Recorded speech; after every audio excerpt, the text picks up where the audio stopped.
Joining us now, Michael Stramatis, the founder of Advanced Nutrients. Michael, thanks for Skyping in.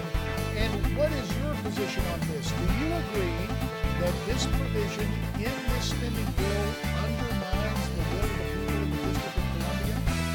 Absolutely does.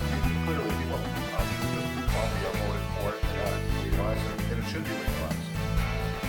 Now, Michael, you say decriminalizing marijuana allows a sin tax on its purchase. What does this mean, and what would the money from this tax go towards? Well, look, a lot like take the Oregon, they just passed medical marijuana, and 40% of the tax revenue goes directly to the schools, and 20% goes into drug and alcohol programs. So we're really missing out on a great opportunity for taxation and helping our schools, and God knows our schools need it today. We've been slipping in national standards worldwide for years now, and we need help, and this would be a great way to help the schools out. We got about 6 minutes left in our discussion, and we really appreciate you Skyping in all the way from Bulgaria. By the way, right. does Bulgaria, I'm a European officer. As you're there in Europe, what are the rules on pot or the laws on pot in Bulgaria? Well, the laws on pot are currently, it's illegal. However, the current government is looking at medical marijuana, especially for cancer patients. And we're working here. We have an initiative called Medical Marijuana in Bulgaria. And we actively are pursuing and are engaged in making medical marijuana legal here in Bulgaria. Now, Michael, you say making pot illegal has led to overcrowded prisons, high crime rate, the high costs of the war on drugs. Is its legalization a slippery slope, do you think? Well, no, not really. If you consider it, because legalization and medical marijuana is now active in all these states, it's saving the American taxpayers between $10 and $14 billion a year because of we don't have to enforce all these marijuana prohibition laws. And that 10 to 14 billion is also including the current tax revenues that are on the Well, Michael, you know the counter argument. People say, yeah, the tax revenue looks very inviting, but still there are laws on the books, even in a place like Colorado, not with the sales specifically, but with the abuse in much the same way that alcohol, driving under the influence. Prosecutors in Colorado said there has been an appreciable spike in having to bring people in. So the question becomes, is it a net gain for the public in terms of revenue as opposed to enforcing DUI laws and some of the threats on the highways from driving while impaired?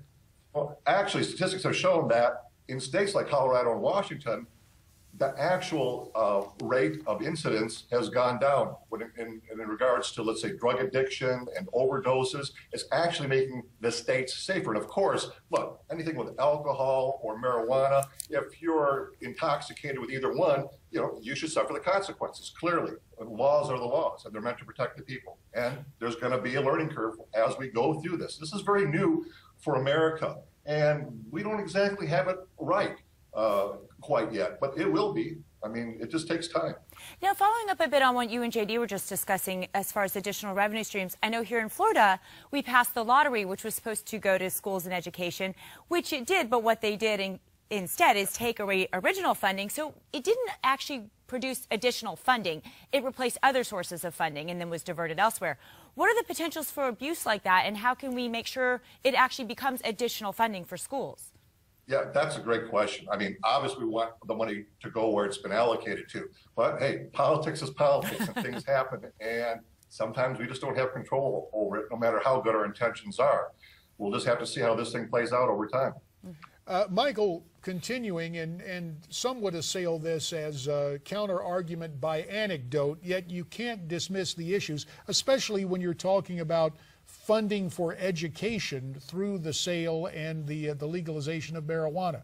A case earlier this year in Berkeley, California, of a young person bringing brownies to school, sickening a lot of their fellow students, and then just yesterday in another public school, offering a teacher a bite of a brownie with pot in it.